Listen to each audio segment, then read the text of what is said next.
Giuseppe, how well you know me. For the past several weeks, I've been receiving letters. Eerie, disturbing letters. Letters composed by a mind unhinged, containing grave threats against my personal safety. Big Easy Queens is a ton of fun and absolutely serves everything that its target audience would want in a camptastic noir queer story such as this. It blends so many genres together and isn't trying too hard to be anything more than what it is, which is an engageable mystery with plenty of sass and flair added in for good flavor. The dialogue really stands out in this piece above all else, even above the stunning wardrobe. It's the lilts, the southern twang, and beautiful poeticness of how they speak is so distinct and enrapturing, and it just keeps you attentive throughout the short's entirety. Incredible work. Big Easy Queens. I loved this. This was everything I was looking for in kind of a B movie drag campiness that had a very sharp humor. That dialogue was whip smart, and the way that those actors just had it flowing out of their mouths so naturally was delightful. And I like the cheeky gore throughout too. They really were heavy handed in the gore, but there was still a sense of danger, a sense of fear, and a sense of slight revulsion.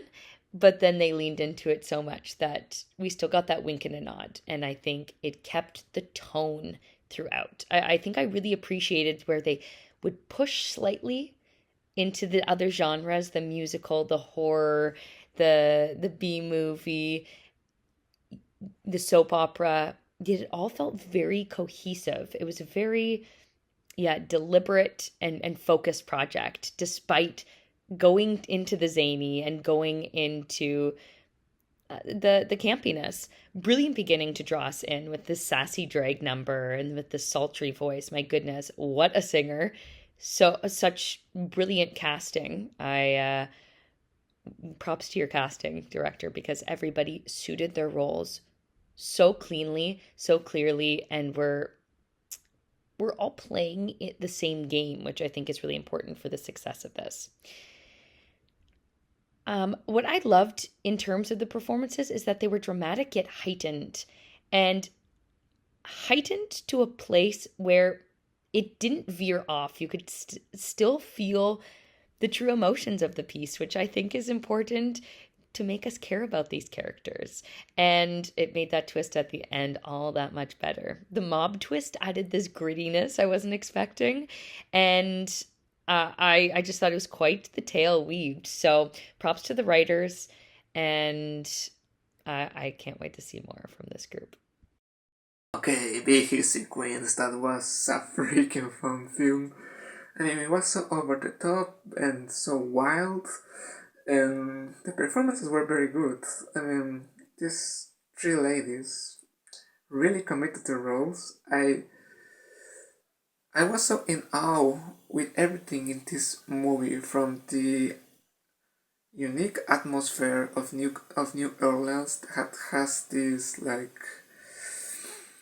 old mobster movie kind of tone with the cabarets and the lights and everything that happens, but also with the characters, because each one of these three protagonists are very well developed. Everyone has a very strong charisma, and you just love hanging out with them. And the film is so full of crazy twists. I mean, that final part in which it turns out that these three guys were working together against them, I didn't see that coming.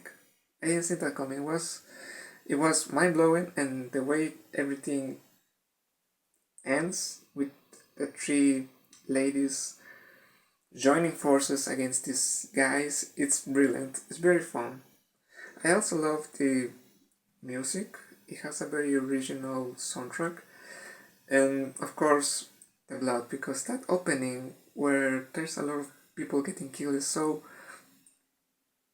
mind-blowing. I mean, I don't want to use the word because I don't, but the first time you watch this film, you're like, and it's very enjoyable, and I really hope we get to see more films from these people, because it's truly unique.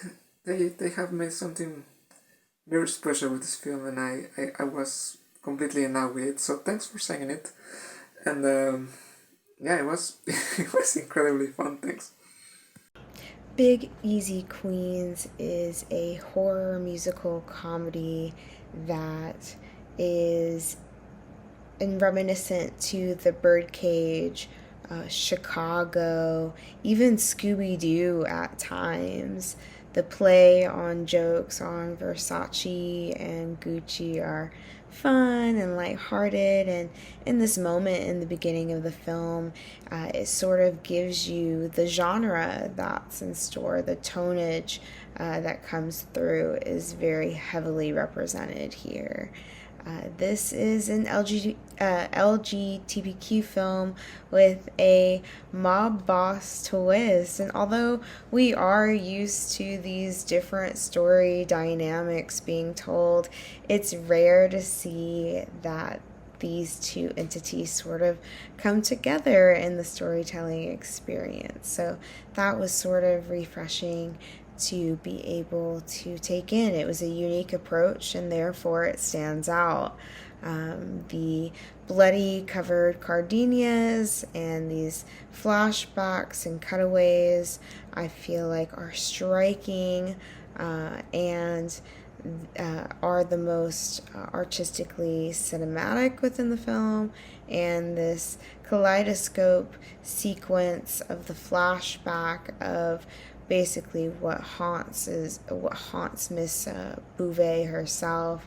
That sequence is killer, pun intended, and it's nice to see the layers, and as we get to see these characters' journeys sort of stand alone but also come together in the end. This is definitely a piece that is sort of lighthearted and fun and sort of empowering towards women, honestly.